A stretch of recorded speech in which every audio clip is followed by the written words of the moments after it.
দেবদার সঙ্গে স্বরূপ বিশ্বাসের যে সংঘাত সেটা যেন বেড়েই চলেছে। ফেডারেশনের সভাপতি মানে প্রেসিডেন্ট স্বরূপ বিশ্বাস, ওনার কাজ সমস্যার সমাধান করা, কাজ ছিনিয়ে নেওয়া বা কাজ কেড়ে নেওয়ার অধিকার ওনার নেই। এটা দেবদা বারবার মিডিয়ার সামনে বলেছিলেন। রাহুল ব্যানার্জির যে ঘটনাটা হওয়ার পরে যে মিটিং বৈঠক ডাকা হয়েছিল, সেখানে দেবদা এই যে ব্যান কালচার তুলে নেওয়ার প্রসঙ্গটা উল্লেখ করেছিলেন। তারপরে তিনি আবার মিডিয়ার সামনে নানান রকম কথা বলেছিলেন এবং স্বরূপ বিশ্বাসকে নিশানা করে ডাইরেক্ট অনেক কথাই বলেছিলেন। এবারে আরও একটা তথ্য সামনে উঠে এলো, সেটা হচ্ছে টলিপাড়ায় সিমরান বলে একজন রূপসজ্জা শিল্পী, সে আমি দেখছিলাম ফেসবুকে একটা লাইভ ভিডিও করেছে।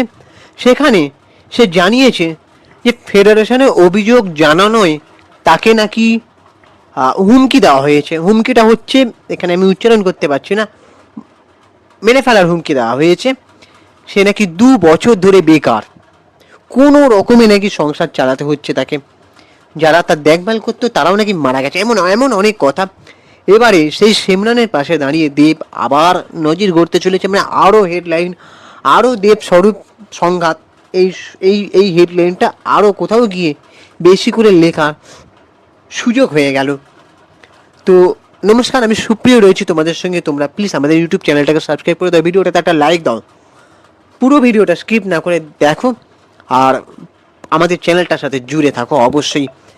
দেশু সেভেন পরিচালক হিসেবে দেবদার আত্মপ্রকাশ হতে চলেছে। সবাই খুশি না হলেও দেবদাকে নিয়ে অনেক রকম কথা হচ্ছে যে সে নিজেই প্রযোজক, নিজেই স্ক্রিপ্ট রাইটার মানে স্ক্রিন প্লে রাইটার, প্লাস সে নিজেই আবার নাকি সিনেমার নায়ক। তো ওদিকে নাকি গরিবের নোলান, সে নাকি হাসাহাসি করছে, মানে এরকম নানান রকম মিম বানানো হচ্ছে। তো একটা কথা এখানে অস্বীকার করার উপায় নেই যে এখন অনেক নায়কই কিন্তু নিজে নিজে প্রোডাকশন হাউস করেছে। তো দেবদা, জিৎদা এরা নিজেরা প্রোডাকশন হাউস খুলেছে, নিজেদেরকে লঞ্চ করেছে, কিন্তু অনেক সময় আগে নায়কদের কিন্তু প্রোডাকশন হাউস খুলতে হতো না। তাই জন্য এখন দেবদা আরও বেশি করে খিল্লি হচ্ছে যে দেবদা কোথাও গিয়ে নিজেই মানে স্ক্রিন প্লে রাইটার, প্লাস তিনি নিজেই পরিচালক, আবার তিনি নিজেই সিনেমার নায়ক। তো আর একটা ধন্ড আছে, সেটা নিয়ে আমি ভিডিও পরে আর একটা অন্য ভিডিওটা বানাবো। সেটা হচ্ছে এই সিনেমার গল্পটা নাকি সুজিত দত্ত লিখছিল, তাহলে হঠাৎ করে কি হলো যে দেবদা হঠাৎ করে যে নিজেই স্ক্রিন প্লে রাইটার হয়ে গেল, নিজেই ডিরেক্টর হয়ে গেল, কেন? নিজের কি পুরো ক্রেডিটটা নিতে চাইছে এমন অনেক সোশ্যাল মিডিয়ায় লেখালেখি হচ্ছে, সেটার ভিডিও আমি অন্য একটা ভিডিওতে বানাচ্ছি। তবে এটার আসল যে ঘটনা সেটা নিয়ে আমি বলার জন্য ভিডিওটা বানাচ্ছি। সেটা হচ্ছে টলিউডে আভ্যন্তরীণ সমস্যা আবার একটা প্রকাশ্যে এলো। সেটা হচ্ছে সহকারী রূপসজ্জা শিল্পী সিমরান পালের অভিযোগ, গত 2 বছর ধরে তার হাতে কোনো কাজ নেই। মেকআপ গিল্ডের সদস্যরা সিমরানকে জানিয়েছেন যে গিল্ডের সম্পাদক বাপি মালাকারকে একাধিকবার অভিযোগ জানিয়েও নাকি ফল হয়নি। বাধ্য হয়ে ফেডারেশন সভাপতি স্বরূপ বিশ্বাসকে চিঠি লিখে জানান বিষয়টি। এরপরেই সিমরানের বিস্ফোরক অভিযোগ, ফেডারেশন সভাপতিকে লিখিত অভিযোগ জানানোর পর থেকেই তাকে নাকি মেরে ফেলার হুমকি দেওয়া হচ্ছে। আর বাধ্য হয়ে ব্যক্তিগত নিরাপত্তা চেয়ে 10ই এপ্রিল গল্ফ গ্রিন থানায় লিখিত অভিযোগ দায়ের করেন রূপসজ্জা শিল্পী। এখানেই শেষ নয়, কোথাও কোনো সমস্যা সমাধানের রাস্তা না পেয়ে সিমরান অতি সম্প্রতি সমাজ মাধ্যমে একটি ভিডিও মানে লাইভ ভিডিও করেন, যেটা আমি আগেই বলছিলাম। সেখানে তার কর্মহীনতা থেকে প্রাণ সংশয় সবটাই খোলসা করে জানিয়েছেন। শনিবার বিষয়টি নজরে আসে অভিনেতা এবং সাংসদ প্রযোজক দেবের সঙ্গে সঙ্গে তিনি সেটিকে শেয়ার করেন ফেসবুকে নিজের পেজে, এবং সেখানে তার তরফ থেকে তাকে বলা হয় যে পাশে আছি, এবং দেবেন নাকি প্রোডাকশন ম্যানেজার তাকে কল করবে মানে কন্ট্যাক্ট করবে, এমনই আশ্বাস দেওয়া হয় সিমরানকে। গত 2 বছর ধরে কোনো কাজ নেই বলে সিমরানের সবিস্তার তাকে মানে জানাতে দেখা গেছে ফেসবুক লাইভের মাধ্যমে। তো সিমরান নিউজ মিডিয়ায় বলেছে যে কেন কাজ পাচ্ছি না তার কোনো সদুত্তর আমি পাইনি। কানাঘুষো শুনেছি আমি নাকি কাজের সময় মোবাইলে ব্যস্ত থাকি ফোনের মধ্যে, তাতে আমাদের মাথার উপরে যিনি থাকেন তিনি নাকি তিতিবিরক্ত, তাই আমায় কাজ দেওয়া হচ্ছে না। এ প্রসঙ্গে পাল্টা যুক্তি তিনি তরুণী নন যে সারাক্ষণ মুঠোফোনে ব্যস্ত থাকবেন। তিনি এও দাবি করেছেন যে আমাকে অনেকবার আভাসে বলা হয়েছে যে কাজ পেতে গেলে ঊর্ধ্বতন কর্তৃপক্ষের কাছে প্রিয় হতে হবে, সেটা হতে না পারলে কাজ মিলবে না।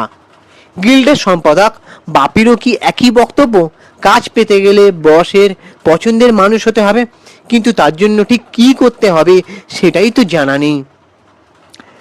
বাধ্য হয়ে মার্চের শেষে সৌরভ বিশ্বাসকে চিঠি লেখেন সিমরান এবং জানান গত 2 বছর ধরে কোনো কাজ না পাওয়ায় সঞ্চিত অর্থ প্রায় শেষ। তিনি ধার দেনা করে সংসার চালাচ্ছেন। তার প্রয়াত স্বামী ইলেকট্রিকের কাজকর্ম বা ঠিকাদারের কাজ করতেন। তাদের 2 বিবাহিত কন্যা সন্তান। সিমরানের বাবা যতদিন বেঁচে ছিলেন তিনি কখনো বাড়ি ভাড়া কখনো খাবারের যোগান দিয়ে সহায়তা করতেন মেয়েকে, কিন্তু তিনিও মারা গিয়েছেন গত ডিসেম্বর মাসে। এদিকে বাগুইহাটির বাসিন্দা সিমরান যাতায়াতের সুবিধার জন্য লালকুঠি অঞ্চলে বাড়ি ভাড়া নিয়েছিলেন, সেই ভাড়াও তাকে গুনতে হচ্ছে। লিখিত অভিযোগ জানানোয় তিনি যে হুমকিটা পাচ্ছেন সে কথা ভাবনাতেও নাকি আসেনি ওনার। সিমরানের আক্ষেপ, বাড়িতে দরজা জানালা বন্ধ করে বসে আছি, বাড়ি এসে হুমকি দিয়ে গিয়েছে। 26টি গিল্ডের মাথা ফেডারেশন, এই সংগঠনের সভাপতি সৌরভ বিশ্বাস, তার কাছে লিখিত অভিযোগ জানালে যে এমন হুমকি পেতে হবে সদস্য কর্মীকে, এটা কি কাম্য? প্রশ্নের জবাবে সৌরভ বিশ্বাস কি বলছেন? উনি বলছেন প্রশাসন নিশ্চয়ই পদক্ষেপ করবে। অভিযোগ প্রমাণিত হলে ফেডারেশন অভিযুক্তকে কড়া শাস্তি দেবে। সিমরানের জন্য আপাতত কি ভেবে রেখেছে ফেডারেশন? কেন ফেডারেশন সভাপতিকে চিঠি লেখার পরেও কোনো পদক্ষেপ করলো না সংগঠন? সভাপতির ব্যাখ্যা, আজ আমরা সকালেই বিষয়টি জানতে পেরেছি। আমাদের সুরক্ষা বন্ধুর তরফ থেকে রূপসজ্জা শিল্পী মুনমুন জয়শ্রী ওর সঙ্গে যোগাযোগ করেছেন। বিষয়টি খতিয়ে না দেখে কিছুই বলা সম্ভব নয়। সদুত্তর পেতে যোগাযোগ করা হয় মেকআপ শিল্পী গিল্ডের সম্পাদক বাপের সঙ্গেও, তিনি ফোনে সাড়া দেননি। সহ সম্পাদক অনুপ জানার মতে এই বিষয়ে একমাত্র কথা বলতে পারেন গিল্ডের সম্পাদকই। সিমরানের ভিডিও থেকে তাকে কাজ দিয়ে আশ্বাস জানিয়েছেন যিনি, সেই দেবদা কি বলছেন? অভিযোগ ইন্ডাস্ট্রির অন্দরে এরকম বহু কলাকুশলী কর্মহীন হয়ে বসে দেব কতজনকে কাজ দেবেন? ফেডারেশন থাকতে তাকেই বা কাজ দিতে হবে কেন? জবাবে দেবদা বলছেন যে আমারও একই প্রশ্ন, এইভাবে জনে জনে কাজ দেওয়া আমি কেন? আমি কে কাজ দেওয়ার? কারোর পক্ষেই সম্ভব নয়। এই জায়গা থেকে দেবের বক্তব্য, আমরা কাজ আনতে পারি, প্রযোজক আনতে পারি, তাতে ইন্ডাস্ট্রিতে কাজ বাড়বে। ফেডারেশন সভাপতির কাছে আমার অনুরোধ, আমাদের আনা কাজ নিয়মের অজুহাতে বানচাল করে দেবেন না। ব্যান্ড সংস্কৃতি কাজ বন্ধ করে দেওয়া লাগাতার চলতে থাকলে ইন্ডাস্ট্রিটা শেষ হয়ে যাবে, এটা দেবদার কথা। অভিনেতা, সাংসদ, প্রযোজক দেবেন সৌরভকে বার্তা যে কাজ দিতে না পারেন, কাজ নষ্ট করে দেবেন না। দেবদা এগুলো বলছেন। তো এবারে এই যে ঘটনাটা তোমরা শুনলে যে মানে এই যে ব্যান কালচার যে প্রসঙ্গগুলো উঠছে, এবার আমি একটা কথা বলি। দেখো, আজকে সিমরান অভিযোগটা করেছে ফেসবুক লাইভে, তার ভিডিওটা ভাইরাল হয়েছে, আর সেখানে দেবদা তার ভিডিওটা শেয়ার করেছেন বলে আমরা এত কিছু জানতে পারলাম, তাই না? তো আজকে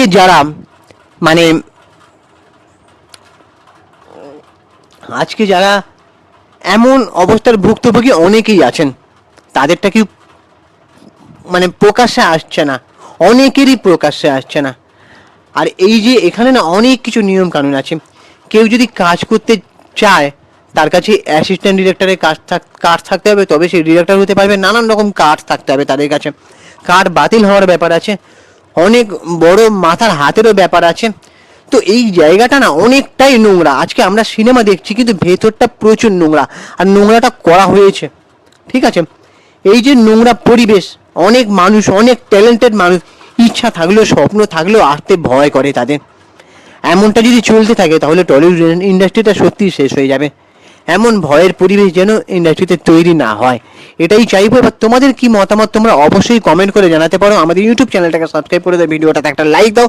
আর হ্যাঁ, কমেন্ট করে জানিও যে দেবদা কি ফেডারেশনের বিরুদ্ধে রুখে দাঁড়াতে পারবে, বা মানে যারা, আমি ফেডারেশনকে দায়ী করছি না, আমি বলছি যারা এমন কাজ করেছে। একটা সংগঠনের মধ্যে সব মানুষ খারাপ হয় না, সব মানুষ ভালোও হয় না, এটাও মানতে হবে, যে কোনো জায়গায়, ঠিক আছে?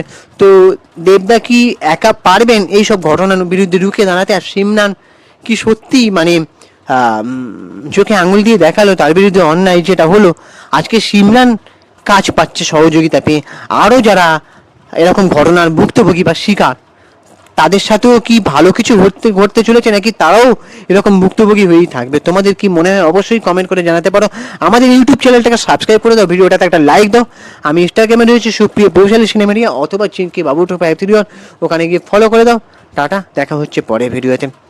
সবাই ভালো থাকুক, টলিউড ইন্ডাস্ট্রির উন্নতি হোক, এটাই চাইবো। হাত জোর করে রিকোয়েস্ট করছি, এরকম কালচার তৈরি করবেন না।